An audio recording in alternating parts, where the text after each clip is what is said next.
வணக்கம் பாலமுருகன். நாளைக்கு இந்நேரம் இந்திய திருநாட்டுக்கு யார் பிரதமர், எந்த கட்சி ஆட்சிக்கு வரப்போகுது அப்படிங்கிறது எல்லாருக்குமே தெரிஞ்சிடும். 100% இங்கே காங்கிரஸ் கவர்மெண்டை அமைக்க போகிறது என்பது அனைவருக்கும் தெரிஞ்சு போன ஒரு விஷயம். அதுக்கு முன்னாடி எல்லாருக்குமே ஒரு மிகப்பெரிய டென்ஷன், ஒரு விதமான ஒரு உந்துதல், ஒரு இன்டென்ஷன் இருந்துகிட்டே இருக்கும் இல்லையா? அதை போக்குறதுக்காக ஒரு சின்ன ரிலாக்ஸ், இதை இந்த மாதிரி ரிலாக்ஸான ஒரு வீடியோக்கள் எல்லாம் நம்ம பார்த்து நாமளே ஆற்றுப்படுத்தி வச்சுக்கிட்டோம்னா நாளைக்கு, அதாவது 4ஆம் தேதி நடக்கக்கூடிய அந்த தேர்தல் திருவிழாவோட ரிசல்ட் நம்ம மிகுந்த மகிழ்ச்சியோட எதிர்கொள்ளலாம்.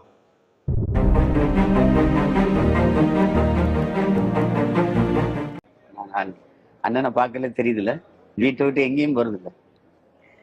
கொஞ்சம் எல்லாரும் சொல்றாங்க நல்லா வரும் அப்படின்னா கூட கொஞ்சம் கஷ்டம். இது ஆக்ஷன்.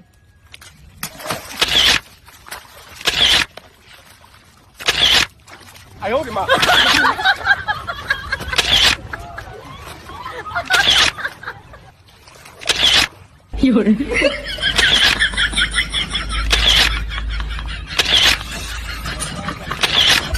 தமிழ்நாட்டுடைய மாபெரும் கோமாளி, அதாவது தமிழ்நாட்டுல ஏகப்பட்ட கோமாளிகள் இருக்காங்க. அதாவது இந்த கோமாளிகள் அப்படின்னு எதை வச்சு நம்ம வரையறை பண்றோம்னா, இங்கே இருக்கக்கூடிய திராவிடத்தை நாங்கள் ஒழித்து கட்டாமல் விடமாட்டோம் அப்படின்னு சொல்லி கங்கணம் கட்டிக்கிட்டு தொடக்கி மேல வேட்டியை மடிச்சு கட்டிட்டு திரியிறாங்க இல்லைங்களா, தொடைய தட்டிக்கிட்டு. அந்த மாதிரி வருஷ கணக்கா 100 வருஷமா இங்க தொடை தட்டிய கேடிகள் நிறைய பேர் இருந்திருக்காங்க. கடைசியா கமர்ஷியலா அப்ப தொடையை தட்டிட்டு இருக்கக்கூடிய ஒரு 1ஆம் நம்பர் கோமாளி யாருன்னு கேட்டீங்கன்னா இந்த சீமான் தான். இந்த சீமான் ஒரு ஆளுன்னு சொல்லி, இந்த கேன ஒரு ஆளுன்னு சொல்லி இவன்ட்ட பேட்டி எடுக்கிறாங்க பாத்தீங்களா? அதுதான் இருக்கிறதுல கொடுமையிலும் கொடுமை. ஏன்னு கேட்டீங்கன்னா அவங்களுக்கு கொஞ்சம் ரிலாக்ஸ் தேவைப்படுது இல்லையா? அதனால இவன்ட்ட பேட்டி எடுக்கிறாங்க. உடனே அவர் சொல்றாரு, 4ஆம் தேதிக்கு இன்னும் 3 நாள் தான் இருக்கு, 4ஆம் தேதிக்கு 3 மணி நேரம் கூட கிடையாது. அந்த 4ஆம் தேதியை நினைச்சு நீ என்ன நினைச்சிட்டு இருக்க கேட்கும் போது, அண்ணன் மூஞ்சியா பார்த்தாலே தெரியலையா 4ஆம் தேதி எப்படி இருக்குன்னு சொல்லி ஒரே பதட்டமா இருக்கான். அது ஒரே அழுத்தமா இருக்கான், பிரஷரா போட்டு ஒரு அடிக்குதான். ஏன் உனக்கு அழுத்தமா இருக்காது? நீ உன்னுடைய வீட்டுல இருந்து உழைச்சு சம்பாரிச்சு முதல் போட்டு கட்சி வச்சு நடத்தி 40 பேத்துக்கும் கட்சி செலவு கொடுத்து பல கோடி ரூபாய் ரோட்டுக்கரையில கீழே இறக்கி விட்டு தாறுமாற தண்ணியா செலவு பண்ணி இன்னைக்கு வாழ்வா அல்லது சாவா? இந்த 40 பேர் ஜெயிச்சா மட்டும்தான் இந்திய திருநாட்டுக்கு உன்னுடைய ஆதரவுல நீ பிரதமரா போக முடியும். அப்படி இல்லைன்னா இங்க வேற யாரோ பிரதமரா வந்துருவாங்க அப்படிங்கிற இன்டென்ஷன் தானே உனக்கு இந்த பிரஷரா இருக்கும். காரணம் என்னன்னு கேட்டீங்கன்னா, தன்னை ஒருவர் கடவுள் என்று சொல்லிக்கொண்டு இங்கே தெரிந்து கொண்டிருக்கிறார். தன்னை ஒருவன் மிகப்பெரிய மகான் என்று நினைச்சுக்கிட்டு இங்க வந்துட்டு இருக்கான். தன்னை ஒரு பெரிய போராளி அப்படின்னு நினைச்சிட்டு இங்க நிறைய பேர் தெரியுறாங்க. ஏகப்பட்ட கோமாளிகள் இருக்காங்க. இந்த கோமாளிகள் எல்லாமே மிகுந்த ஆபத்தான கோமாளிகள் அப்படிங்கிறதுக்கு உதாரணம் தான் இந்த சீமானுடைய பேச்சு. அவர் எவ்வளவு கூலா என்ன சொல்லிட்டு இருக்காரு பாருங்க. இங்கே ஈழ தமிழர் அப்படிங்கிறவர் ஒவ்வொருத்தருடைய ஆள் மனதிலும் நம்மளுடைய நாடு சுதந்திரம் பெறாதா, நமக்கு தனி நாடு அப்படிங்கிற ஒரு மிகப்பெரிய ஒரு லட்சிய கனவு பூர்த்தி அடையாதா? அந்த லட்சிய கனவில் களப்பலியாக மாறி போன நமது தந்தை, ஒரு வீரன், இன்னும் என்ன வேணா சொல்லிக்கலாம், பிரபாகரனை அவங்க நெஞ்சில் தாங்கிய ஒரு இதய தெய்வமாக வச்சு வணங்கிட்டு இருக்கும் போது, அந்த இதய தெய்வத்தை இங்க இருக்கக்கூடிய இந்த சீமான்கிறவன் ஒரு புரோட்டா மாஸ்டர் ரேஞ்சில வச்சுக்கிட்டு இதை விட ஒரு கேவலமாகவும் ஒரு கொச்சைப்படுத்த முடியும் கேடுகிட்ட வேலையை செய்யவே முடியாது. ஈழ தமிழர்களுக்கு குறைந்தபட்சம் மானமும் ரோசமும் இருந்தா இவனை எல்லாம் பிஞ்ச சிறுப்புல அடிக்கணுமா வேண்டாமா?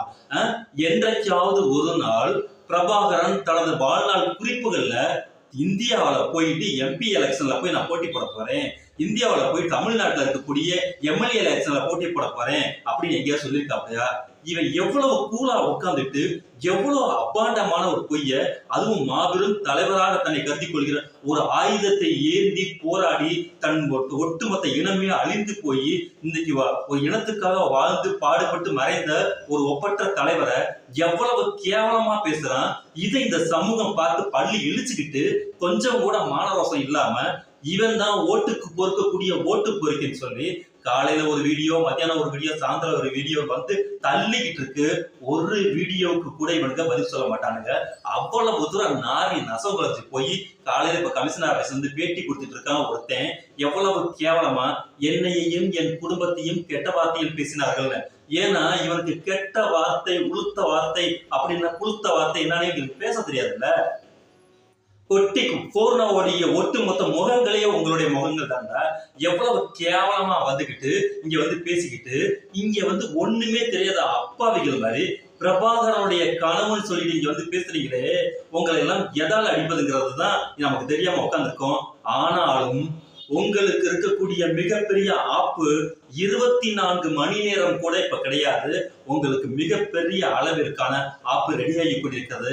அதற்கு முன்னால் நீங்கள் சிரித்து மகிழ்ந்து விளையாடக்கூடிய விளையாட்டை தான் இந்த கோடி மீடியால இருந்து இந்த எக்ஸிட் போல் வரைக்கும் ஒரு பெட்டியை மூடி 6 மணிக்கு சீல் கூட வைக்கல.